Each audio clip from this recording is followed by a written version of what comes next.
Hello दोस्तों। हमारा topic चल रहा था नंबर सिस्टम। ठीक। और नंबर सिस्टम में हमने क्या देखा था पिछले क्वेश्चन उसमें ये कि पिछले वीडियो में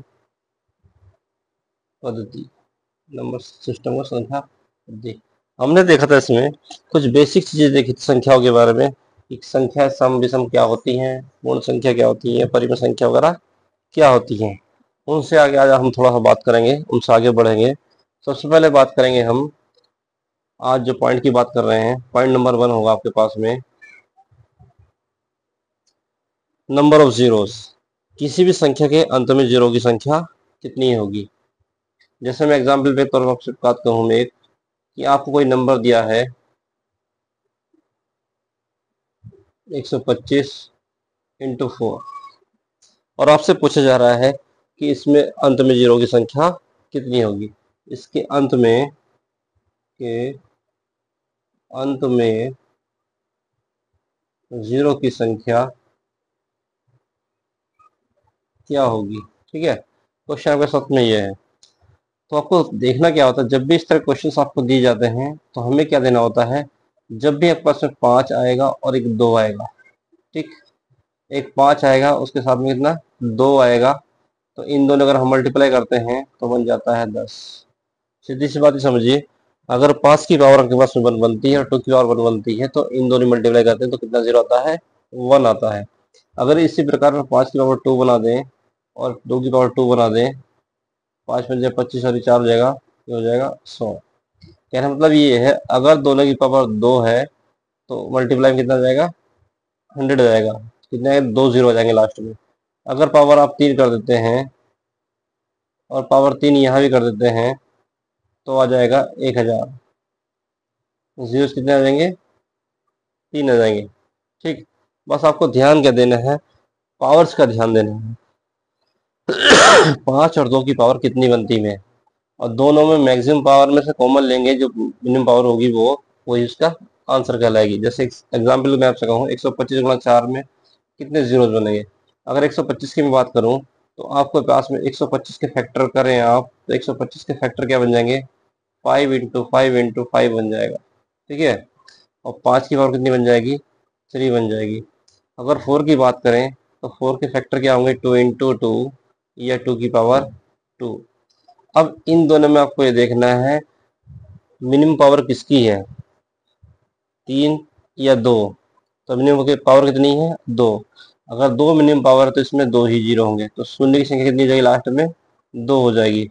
लास्ट में 2 क्या होंगे, शून्य होंगे संख्या की मल्टीप्लाई में। ठीक है, इसी प्रकार एग्जाम्पल और देखते हैं। सपोज कीजिए मैंने आपसे कहा 125 इंटू 64। ठीक है, एग्जाम्पल तौर पर छोटा एग्जाम्पल ले रहे हैं समझने के लिए। अगर आपने इसमें अंत में जीरो की संख्या को बतानी है तो क्या करना होगा, पहले जो 125 लिखा है 125 की अगर हम बात करें 125 के फैक्टर करेंगे आप कितने, 5 इंटू 5 हो जाएंगे, यानी 5 की पावर कितनी बन जाएगा, 3 बन जाएगा। ठीक है, इसी प्रकार हम फैक्टर करते हैं अगर 64 के, तो 64 के फैक्टर में क्या आएगा, 2 इंटू 2 इंटू 2 इंटू 2 इंटू 2 की पावर कितनी जाएगी, 6 हो जाएगी। ठीक, अब 5 की और 3 है, 2 की और 6 है, इन दोनों में मिनिमम पावर किसकी बनती है देख लेते हो, 5 की और 3 बनती है। कितनी पावर है, 3 है, तो 3 क्या होंगे इसमें, शून्य होंगे संख्या के अंत में मल्टीप्लाई के, 3 शून्य होंगे अंत में। ठीक है, ये आपको बात समझ में आनी चाहिए। दूसरी बात करें, बेसिक चीज आगे समझिएगा। यदि किसी संख्या में मल्टीप्लाई दिया आपको और उसमें कोई भी संख्या जो गुणा में दी गई है उसमें 5 नहीं है, ठीक है, अगर 5 नहीं है कोई भी संख्या को दी जा रही है तो इसका मतलब क्या होगा, वहां पर फैक्टर में 5 नहीं दिया तो उसका आंसर जीरो नहीं होगा। जैसे एग्जाम्पल की बात करूँ मैं आपसे 1 इंटू 2 इंटू 3 इंटू 7 इंटू 9 और आपसे पूछूं इसके लास्ट में कितने जीरो होंगे, तो यहाँ जीरो की संख्या क्या हो जाएगी, जीरो की संख्या जीरो होगी। ठीक, रीजन क्या होगा संख्या जीरो होने का, कि जब भी मल्टीप्लाई में 5 और 2 आएगा तभी जीरो संभव है, वरना से अलावा जीरो नहीं बनेगा। ठीक है, अब बात करें एग्जाम्पल और लीजिए। एग्जाम्पल मैंने कहा 40 × 5 4, ये आपको वैल्यूज दी गई है। और इसमें जीरोज की संख्या कितनी होगी? देखो 5 अलग से तो नहीं दिया, लेकिन 40 आपको दिया है, तो 40 में क्या बनता है आपके पास में 5 × 8 बन जाता है। तो ठीक है, तो 5 यहाँ से गुण का आता है यहाँ से ये। अगर इसकी बात आप करें तो इसकी बात मल्टीप्लाई करें 2 × 27 हो जाएगा। ठीक है, अब एक 2 की पावर तो बन जाएगी यहाँ से 4, और 5 की पावर कितनी, केवल 1, तो 0 कितने आएंगे मल्टीप्लाई करें तो दोनों कॉमन करके 4 पावर तो हो जाएगी 2 की, और 1 पावर हो जाएगी 5 की। तो मिनिमम पावर कितनी कॉमन आती है? 1 आती है, तो 0 की संख्या भी क्या हो जाएगी? 0 हो जाएगी। शून्य की संख्या क्या हो जाएगी? 0 हो जाएगी। ठीक है, अब कुछ क्वेश्चन थोड़ा आगे बढ़ते हैं। आगे देखिए, कभी कभी आपसे एग्जाम्पल में क्वेश्चन पूछ जाता है। एग्जाम्पल देखिएगा, एक एग्जाम्पल आपको क्या दिया जाता है, आपसे कहा 1 से लेकर के 99 तक, 1 से लेकर 99 तक सभी विषम संख्याओं, 1 से 99 तक सभी विषम संख्याओं के गुणनफल में, के गुणनफल के अंत में, गुणनफल के अंत में शून्य की संख्या कितनी होगी?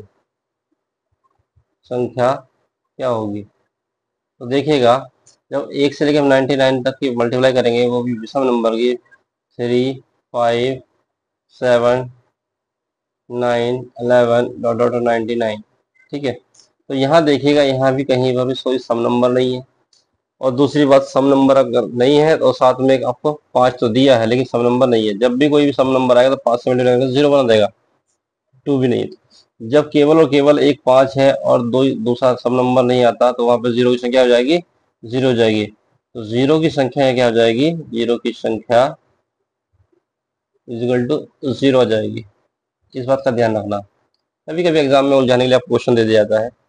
अब इससे थोड़ा आगे बढ़िएगा, तो नेक्स्ट पॉइंट बात करें। एक कभी आपने पढ़ा होगा फैक्टोरियल, ये लिखा है फैक्टोरियल n। ठीक है, इसका मीनिंग क्या होगा? जो भी आपके नेचुरल नंबर होंगे वो 1 से लेके n तक मल्टीप्लाई में होंगे। अब ये कैसे आए होंगे देखिएगा, मुझे सपोज कि फैक्टर n की वैल्यू आपको निकालनी है। अगर मुझे n को बाहर लाना पड़े, तो मैंने n को बाहर यहाँ से ले आया, तो यहाँ से n में से 1 कम हो जाएगा। ठीक है, ये वैल्यू आपके पास बन जाएगी। अगर इस वैल्यू से मैंने n बाहर निकाला तो n में से 1 कम हुआ था।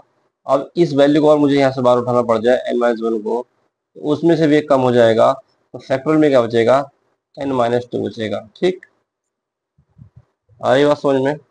इसी प्रकार अगर हम n-2 को निकालते हैं, n-1 पहले बाहर निकाल, अब n-2 को निकालते हैं बाहर, तो फैक्टोरियल बन जाएगा n-3।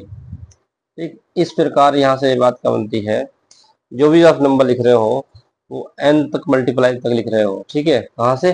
n1 से लेकर के। तो कहने का मतलब ये है, कोई भी फैक्टोरियल में संख्या लिखी है तो उसका गुणनफल 1 से लेकर n तक होता है। अब एग्जाम्पल तौर पे क्वेश्चन और समझिएगा। सपोज मैंने आपसे कहा, आपके पास में लिखा फैक्टोरियल 3। ठीक, अब फैक्टोरियल 3 का मीनिंग क्या होगा? अगर मैं 3 यहाँ से बाहर लूँ, तो फैक्टोरियल में यहाँ से देखेंगे तो 1 घटा कितना बचेगा? 2 बचेगा।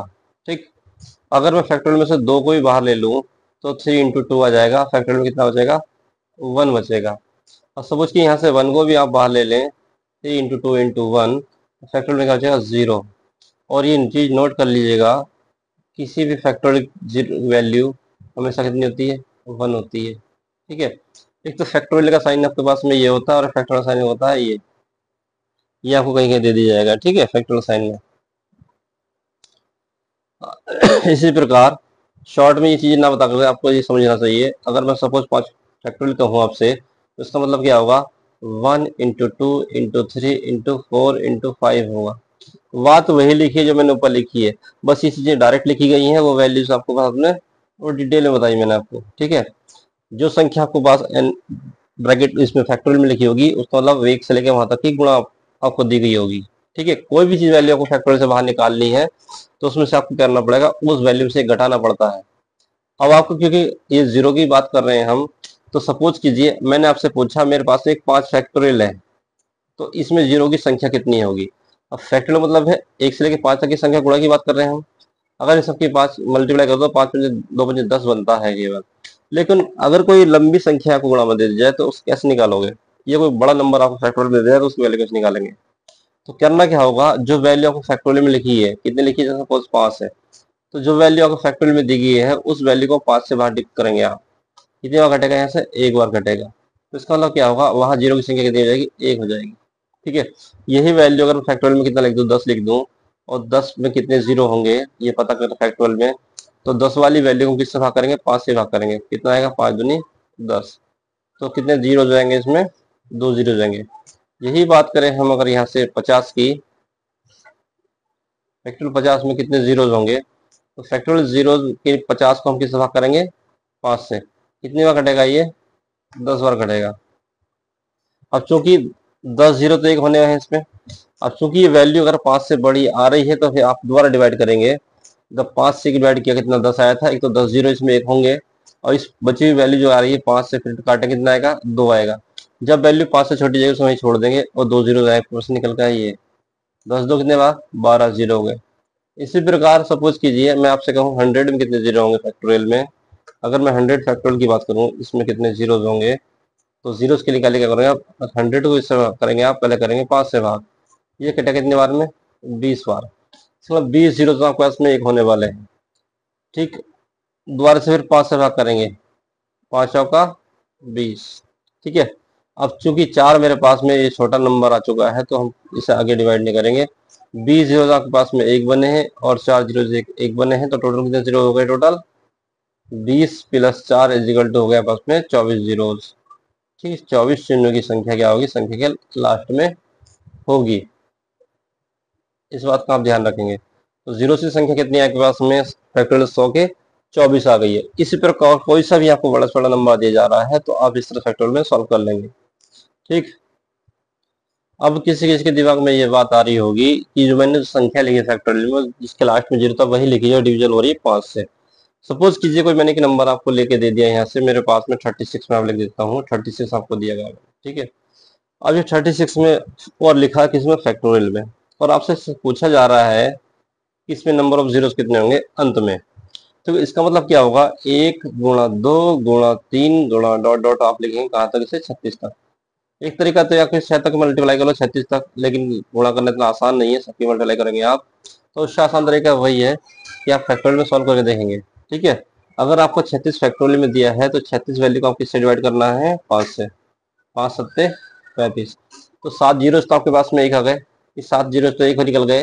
और क्योंकि ये वैल्यू 5 से बड़ी है तो 5 से फिर से डिवाइड करेंगे, कितनी बार घटेगा, लगभग एक बार जाएगा, तो इसमें एक जीरो निकल कर आएगा, तो 7 और कितने हो जाएगा, 8 जीरो हो जाएंगे टोटल। ठीक है, 8 शून्य इसके अंदर होंगे, लास्ट में संख्या होंगे। इसी प्रकार कोई भी नंबर वो 5 से डिविजिबल है या नहीं है ये मायने रखा, लेकिन ये देखना को मैक्सिमम कितनी बार उसमें काट सकता है 5। ये तो हो गई नंबर ऑफ जीरोस, किसी भी संख्या के लास्ट में कितने जीरोस हैं। ठीक है, अब उससे आगे आप पॉइंट एक देख नोट करेंगे। अब आगे हम बात करेंगे संख्याओं की आवर्ती फलन वाले की, यानी आवर्ती संख्या कोई भी आपको दी गई है वो किस तरह से डेसिमल में आपको दी जाती है। जैसे मैंने कहा आपसे 0.2 two two two dot dot dot dot या कोई नंबर आपको इन्फिनिटिव में दिया है, या इसी वैल्यू को वो इस तरह शॉर्ट में बना के लिख दे, 0.2 के ऊपर बार लगा दिया जाए, तो आपसे पूछा जाए इसका फ्रैक्शनल वैल्यू क्या होगी, या डेसिमल में इसकी वैल्यू आपको देगी, इसका फ्रैक्शनल मान क्या निकल कर आएगा। जब भी इस तरह के क्वेश्चन को आप सिंपलेस्ट फॉर्म में लिखते हैं तो सबसे पहले ये ध्यान देना है, ये जो संख्या माइनस से आपको नजर आ रही है ये कहलाता है बार, तो इसको हम कहते हैं बार। ठीक है,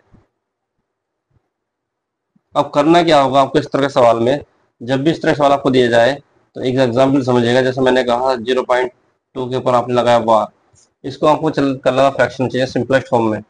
तो करना क्या होगा, ऊपर की वैल्यू को आपको ऐसे ही लिखना है अपॉन में जितनी जिस संख्या के ऊपर बार है, ये कहने का मतलब ये जितनी संख्या के ऊपर बार है उतने नीचे क्या बना देंगे आप, 9 बना देंगे।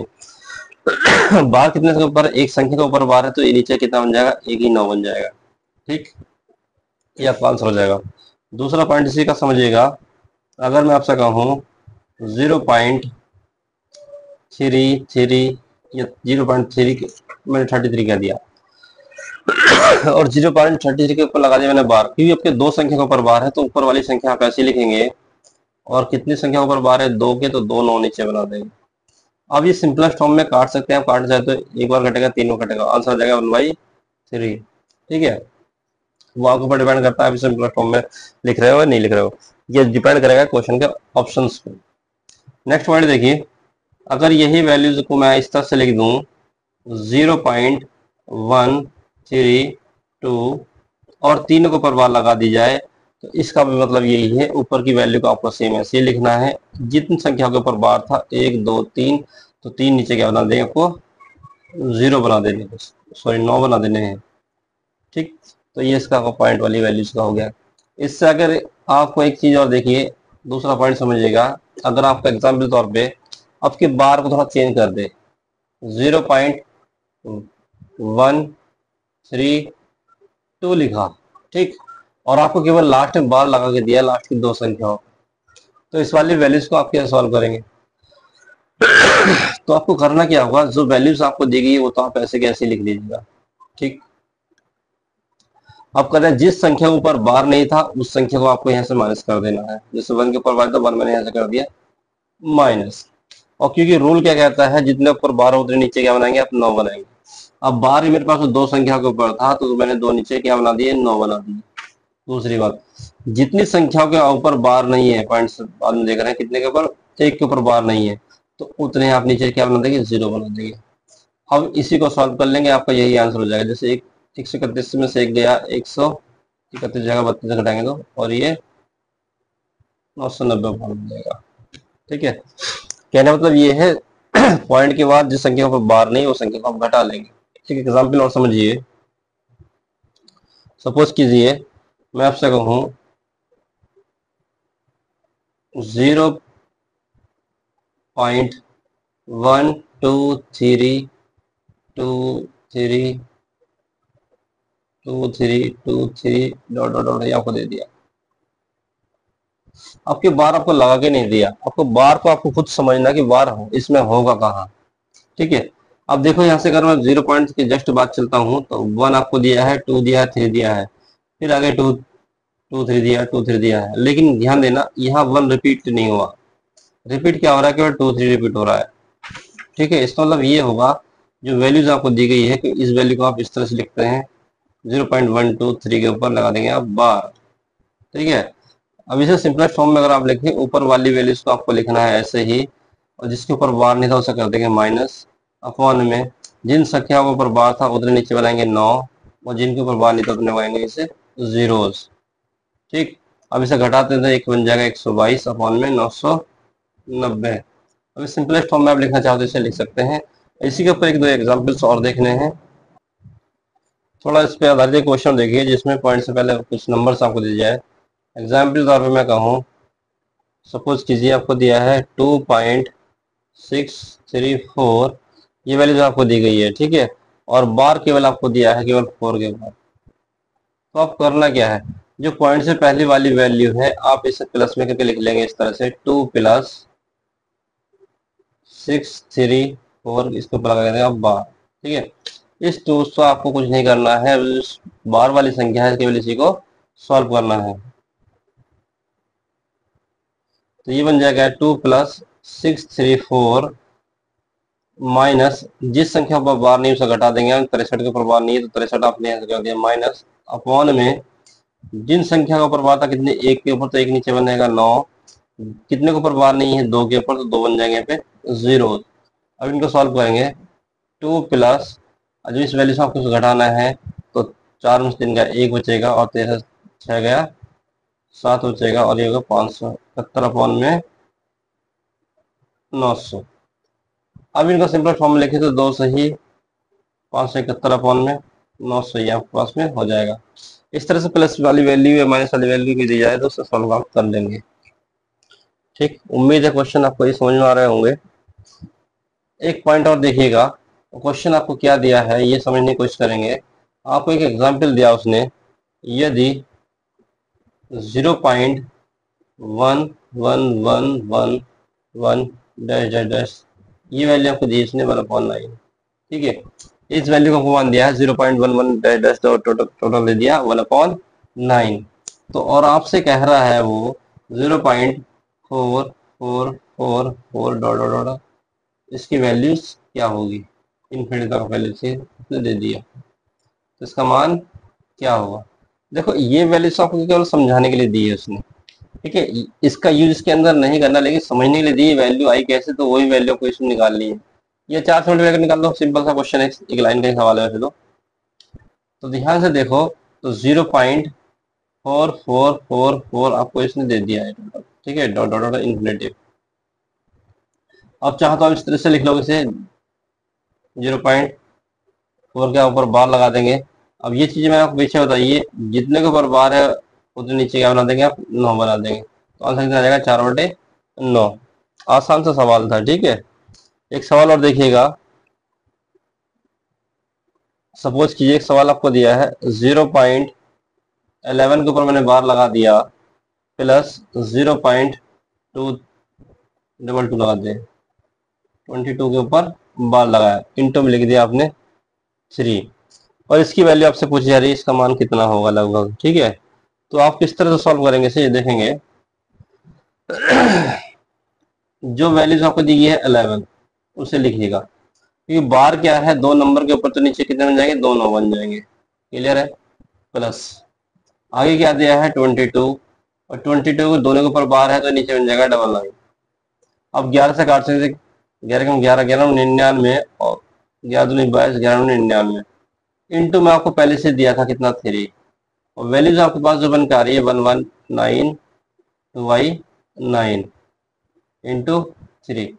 जब आप इसको सॉल्व करते हो तो वैल्यूज क्या बनती है, दोनों एलसीएम कितना आएगा, 9 आएगा, 2 और 1 3 हो जाएगा, 3/9 इंटू 3। अब 3 3 9 हो गया, ऊपर आपके पास में ये अपन में 9 है, 9 से 9 कट जाए, कितना आएगा आंसर में, 1 आ जाएगा, ठीक है। क्वेश्चन चाहे प्लस की फॉर्म में है या माइनस की फॉर्म में है, बस आपको आवर्ती संख्याओं को किस तरह से आप फ्रैक्शन बना सकते हो, सिंपलेस्ट फॉर्म बना सकते हो, आपको आना चाहिए। सबसे पहली बात तो ये है कि आपको इसको सॉल्व करना आना चाहिए। इससे आगे हम बात करेंगे विभाजिता के नियम की, ठीक है। विभाजित का नियम मतलब उन रूल्स की बात करेंगे कि संख्या वो किससे कटती है या किससे नहीं कटती। यहीं से स्टार्ट कर देते हैं।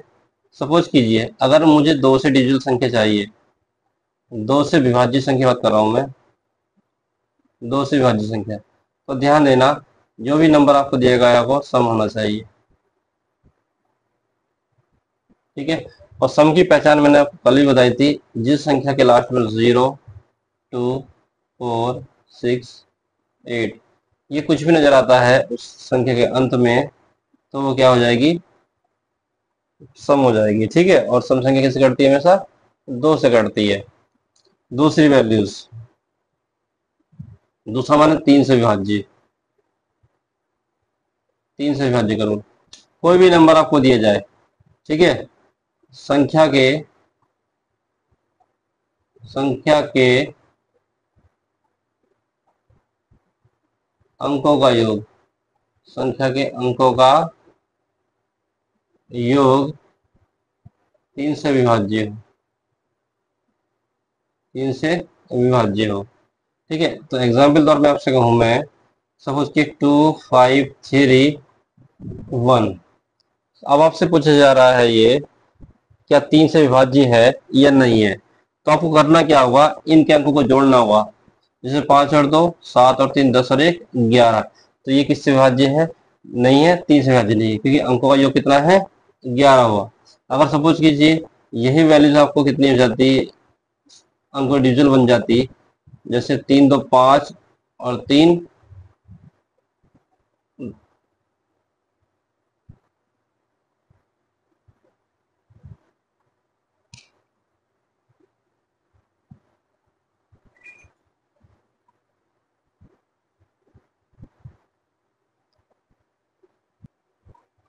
नेक्स्ट पॉइंट्स में कह रहे हैं हम 4 से विभाज्य, 4 से विभाज्य, तो कोई भी आपको तो कोई संख्या दी जा रही है, तो संख्या के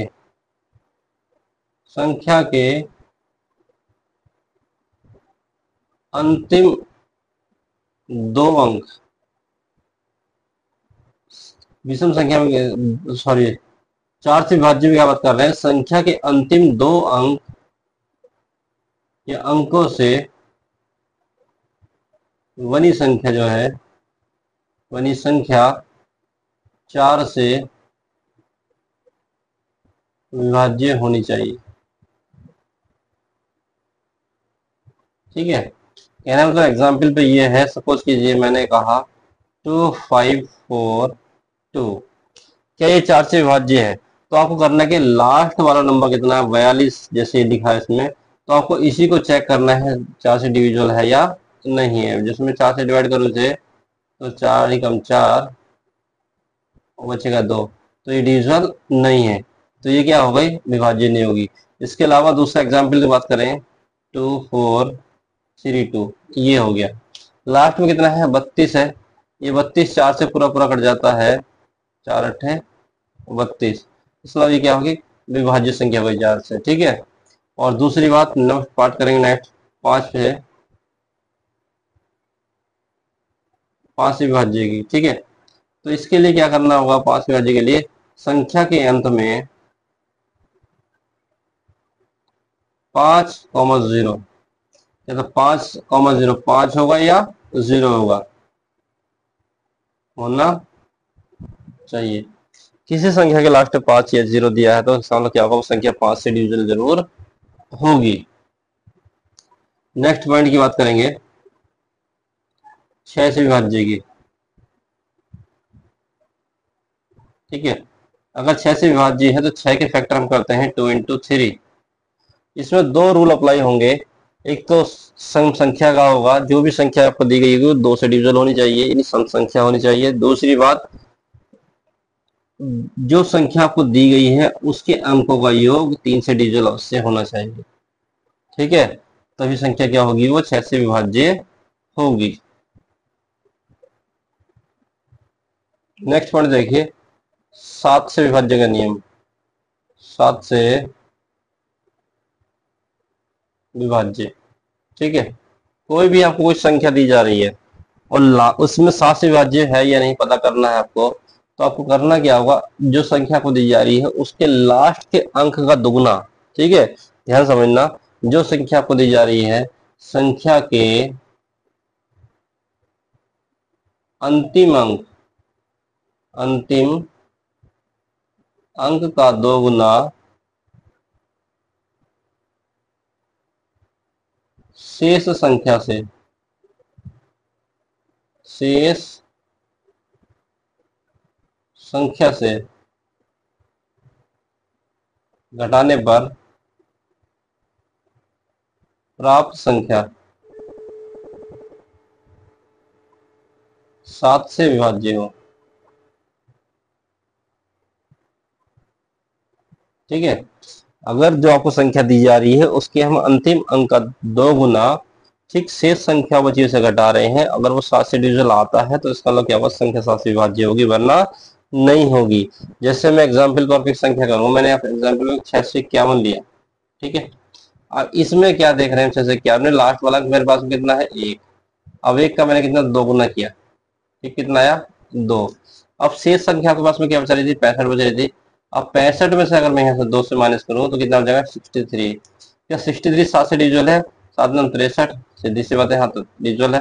अगर ये डिविजिबल है तो संख्या क्या होगी, 7 से विभाज्य होगी। आगे बात करें 8 के रूल की, 8 से विभाज्य। ठीक है, यहाँ 4 से थोड़ा आगे बढ़ जाएंगे। 4 वाले में क्या था, लास्ट के दो अंतिम अंक देख रहे थे, वो लास्ट के दो अंतिम अंक किससे विभाज्य होंगे, 8 4 से विभाज्य होंगे। लेकिन 8 वाले में क्या होगा, संख्या के अंतिम तीन अंकों से, 3 अंकों की संख्या का जी, संख्या के अंतिम 3 अंकों की संख्या 8 से विभाज्य होनी चाहिए। ठीक है, 8 के लिए लास्ट में क्या होगा, लास्ट दिन कोई संख्या किससे होगी, 8 से विभाज्य होनी चाहिए। एग्जाम्पल द्वारा मैं एक साथ बात कहूँ, जैसे मैंने आपसे कहा 2256 मैं आपको संख्या को दे रहा हूँ, आपसे पूछ रहा कि 8 से विभाज्य हुई है, नहीं है, तो हम तो करना क्या है, पूरी संख्या को भाग नहीं देना, चाहे कोई इतने 5 नंबर की संख्या है, 6 नंबर की, आपको उससे पूरी को भाग नहीं देना, आपको सिर्फ क्या देना है, लास्ट के 3 अंक लेने। लास्ट के 3 अंक मेरे पास कितना है, 256 बन रहे हैं, 256। और आपको देखना है कि 8 से विभाज्य है क्या, नहीं है। मैं अगर 8 से डिवाइड करूँ, 8 या 24 और 8 दूनी 16, ये 32 कट जाता है, इसका मतलब क्या होगा, ये संख्या 8 से विभाज्य है। ठीक है, रूल समझ में आ रहे हैं। दूसरी बात करते हैं 9 के रूल की। ठीक है, अब 9 से विभाज्य के लिए, अभी पेन खत्म हो गया, जरा दूसरा देखते हैं। 9 से विभाज्य, अब 9 से विभाज्य कौन सा होगा, जो सेम कंडीशन 3 की लगी थी वही सेम इसमें लगेगी। जो सेम 3 का था कि संख्या के जो आपको दिखी है उसके अंकों का सम 3 से डिविजल होगा तो इस संख्या 3 से घटेगी, वरना नहीं घटेगी। सेम इसी प्रकार रूल है यहाँ तक इसका 9 का। 9 से डिविजल के लिए क्या होगा, आपको देखना पड़ेगा संख्या के अंकों का योग कितना 9 से डिविजल होना चाहिए। अब ध्यान देना, नेक्स्ट पॉइंट जो आ रहे हैं इंपॉर्टेंट आ रहे हैं। अब 10 से विभाज्य की बात करें, 10 से विभाज्य, अगर 10 से विभाज्य का नियम आपको देखना है तो संख्या के अंत में लास्ट में जाओ, संख्या के अंत में, संख्या के अंत में 0 होना चाहिए, 0 होना चाहिए। ठीक है, ये तो 10 के लिए हो गई। अब आगे बात करते हैं 11 के। 11 से विभाज्य का आपको नियम देखना है। ठीक है, तो करना क्या होगा, जो संख्या आपको दी जा रही है, ठीक है, तो करना क्या होगा उसमें, संख्या दी गई संख्या, दी गई संख्या के सम कॉमा विषम स्थानों के, दी गई संख्या के सम कॉमा विषम स्थानों के अंकों का योग का, अंकों के योग का अंतर 0 या 11 से विभाज्य हो। ठीक है, बात समझ में आ रही है। जैसे मैं एग्जाम्पल दो पे क्वेश्चन आपसे कह रहा हूँ 3, 2, 5, 7, 9, 1, 8, ये भी आपको मैंने कोई नंबर दे दिया। सम विषम अंक से मतलब बनता है जैसे इकाई, दहाई, सैकड़ा, हजार, 10,000, लाख, 10,00,000 ये आपको लिखा है। ठीक है, तो जैसे मैंने सपोज करो पहला नंबर लिया, ये एक पॉइंट की बात हो गई। अब एक के बाद विषम नंबर 3 आता है, तो एक के विषम नंबर कौन से पड़े, एक छोड़ के इसमें बन जाएंगे, फिर इसे बन जाएंगे, फिर इसे जाएंगे। तो विषम स्थान वाले अंकों का योग आपको लेना है। तो इनका योग कितना आया, 5 और 3 8 और 9 17 और 8 25।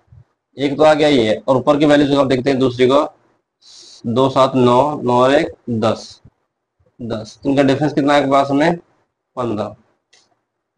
तो ये क्या, अगर ये डी 0 बन जाए या 11 से डिविजल आ जाए तो संख्या 11 से डिविजल होगी, वरना नहीं होगी। ठीक है, अगर यही अंतर डिफरेंस 0 आ जाता है या 11 से विभाज्य आता तो संख्या क्या होती, 11 से विभाज्य होती। एक एग्जाम्पल और चेक करते हैं। एग्जाम्पल मैंने आपको दिया है 11 के लिए 21738 इसे चेक करके रहे हैं। तो पहले डिवाइड करेंगे योग विषम समअंकों का, फिर विषम अंकों का, इस तरह से। ये मैंने आपको जोड़ कर देख लिया, 7 और 2 9 और कितना हो गया 8, ये हो गया आपका इसमें 17। और बचे क्या अंक आपका इसमें 1 3 और 2, 3 और 1 4 और 2 5। अब इसमें अगर मैं 5 में घटा दूं कितना बचेगा, यहाँ से 12 बचेगा। क्या 12 डिविजल है, नहीं है, इसका मतलब क्या होगा, संख्या 11 से डिविजल नहीं होगी। तो ऐसे चेक करेंगे कितना, 3 और 1 4 2 6, ये 6 आएगा, सॉरी डिफरेंस कितना है उसमें 11। अब ये 11 आना चाहिए या 0 आना चाहिए, तो तभी वो क्या संख्या होगी, 11 से डिविजल होगी। तो मतलब क्या हो गया, ये संख्या किससे 11 से विभाज्य है। अब 12 के रूल के लिए वही बात है, 4 into 3 लिखेंगे तो 4 का रूल और 3 का रूल उसको फॉलो करना चाहिए। अब मोस्ट पॉइंट बनते हैं तीन, इन ध्यान समझना आप। एक रूल मैं आपको बता रहा हूँ आपको 13 का, और एक बता रहा हूँ 17 का। ठीक है, ये दो रूल आपको पता करना। ठीक है, ये समझना जरूरी है। 13 से विभाज्य, और ये है 17 से विभाज्य। ये दोनों पॉइंट आपको ध्यान देना। 13 से विभाज्य के लिए क्या होगा, जो आपको संख्या दी गई है, दी गई संख्या के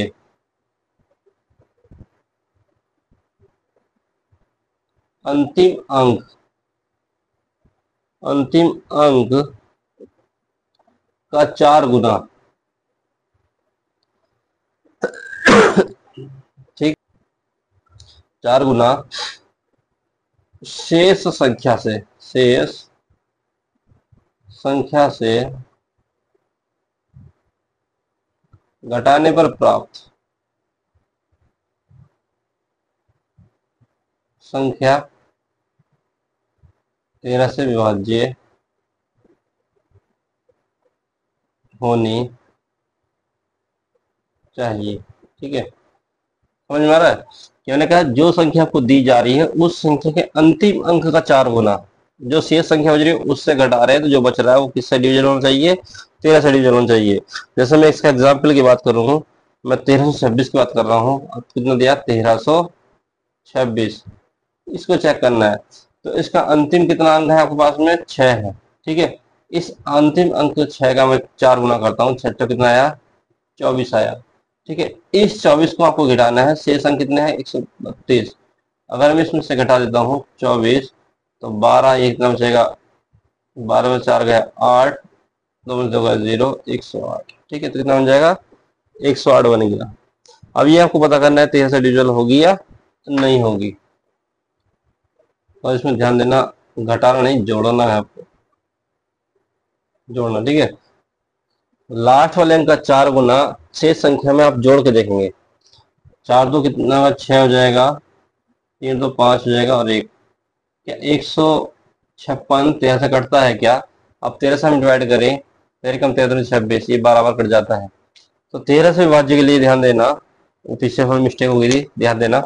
13 से विभाज्य के लिए दी गई संख्या के अंतिम अंक का 4 गुना, दी गई संख्या के अंतिम अंक का 4 गुना शेष संख्या में जोड़ने पर, शेष संख्या में जोड़ने पर जो संख्या बनती है वो क्या होगी, 13 से विभाज्य होनी चाहिए। ठीक, जबकि 17 के लिए दी गई संख्या, दी गई संख्या के अंतिम अंक का, अंतिम अंक का 5 गुना की बात करेंगे। ठीक है, 13 में 4 गुना कर रहे हैं, जोड़ रहे हैं, जबकि 17 में 5 गुना करके घटाएंगे। अंतिम अंक का 5 गुना शेष संख्या से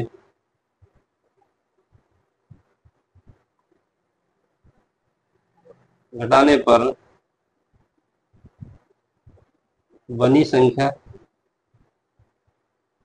17 से विभाज्य होनी चाहिए। ठीक है, ये ध्यान देना। जैसे एग्जाम्पल और मैं आपसे बात करूँ, क्वेश्चन 17 के लिए मैंने आपसे कहा 221 ही दे दिया। ठीक है, और आपसे पूछा कि 17 से विभाज्य होगी या नहीं होगी। तो आपको करना क्या, जो आपको लास्ट का अंक कितना दिया है, तो 1 दिया है, 1 का कितना गुना ले रहे हैं हम, 5 गुना ले रहे हैं। एग्जाम्पल छोटा सा ले रहे हैं, 5 का कितना आ गया, 5। अब शेष अंक कितनी बचेगा, बस 22 है। अब आपको 22 से क्या करना पड़ेगा, अंतिम अंक कितना, 5, ये घटा देंगे आप इसमें से, 5 गुना कितना शेष अंकों से, तो कितना आएगा, 17। तो 17 17 से डिविजन है, इसका मतलब क्या होगा, संख्या 17 से विभाज्य होगी। बस ध्यान देना, 13 और 17 के रोल में, 13 वाले रोल में क्या होगा, अंतिम अंक का 4 गुना शेष संख्या में जोड़ेंगे, जबकि 17 के लिए अंतिम अंक का 5 गुना संख्या में घटाएंगे। आशा करता हूं कि आपको विभाज्य का नियम समझ में आया होगा, हालांकि सब विभाज्य का नियम जानते हैं। एक दो पॉइंट इसमें जो आपको समझ में आया तो उसके लिए लाइक करें। नेक्स्ट वीडियो में हम थोड़ा इसके एग्जाम्पल्स वगैरह आगे बढ़ाएंगे, क्वेश्चंस को देखेंगे आगे। बेसिकली ये तो नॉलेज सबको पता है। सॉरी, एक चीज और आपको बताना भूल गया मैं। सपोज कीजिए आपको कोई अभाज्य संख्या पता करनी है, ठीक है। अभाज्य संख्या कोई है या नहीं है, ये पता कैसे करें? जैसे मैंने आपसे एग्जाम्पल तौर पे क्वेश्चन में दे दिया है कि 177 मेरे पास कोई नंबर है, ये अभाज्य संख्या है कि भाज्य संख्या है, मुझे पता करना है, ठीक है। किसी का क्वेश्चन है ये आपसे पूछने, जो उसने पूछा है कि भाज्य अभाज्य संख्या पता हम कैसे करेंगे। तो सबसे पहले ये आपको देखना है, जो आपको संख्या दी जा रही है 177, ठीक। अब ये 177 किस संख्या के वर्ग के आसपास आती है, ठीक है। बात करें तो ये 13 के वर्ग के आसपास है, 13 का वर्ग होता है मेरे पास में, बात करें 169, ठीक है। तो ये संख्या इसके आसपास में आती है। तो आपको करना क्या होगा, जिस संख्या का वर्ग इसके आसपास आता है, उस संख्या के से जितनी भी छोटी संख्याएं आएंगी, जैसे 13 का स्क्वायर इसके बराबर आता है, तो 13 से छोटी जितनी भी अभाज्य संख्या होगी, 13 से कम अभाज्य संख्या, ठीक है। जो आपको 13 आया है, उस 13 से कम जितनी भी अभाज्य संख्या होगी, अभाज्य संख्या से विभाजित है या नहीं है, ये चेक करना पड़ेगा आपको, ठीक है। कोई भी अभाज्य संख्या मुझे पता करनी है तो ये ध्यान देना पड़ेगा, जो संख्या आपको दी गई है, ये पूछ रहा है, तो उसके आसपास में कौन सी, ये किसका वर्ग आता है। जो जिसका वर्ग आता हो, तो उससे कम अभाज्य संख्या को चेक करनी है कि वो उससे डिविजन होगी या नहीं होगी। अगर डिविजन होगी किसी भी संख्या अभाज्य संख्या से, मतलब वो अभाज्य नहीं है। अगर डिविजन नहीं होती है तो उसका मतलब वो क्या है, अभाज्य है, ठीक है। वीडियो को थोड़ा लाइक और शेयर करें, आगे वीडियो बनाने के लिए सलाह हमारा बढ़ाएं। धन्यवाद।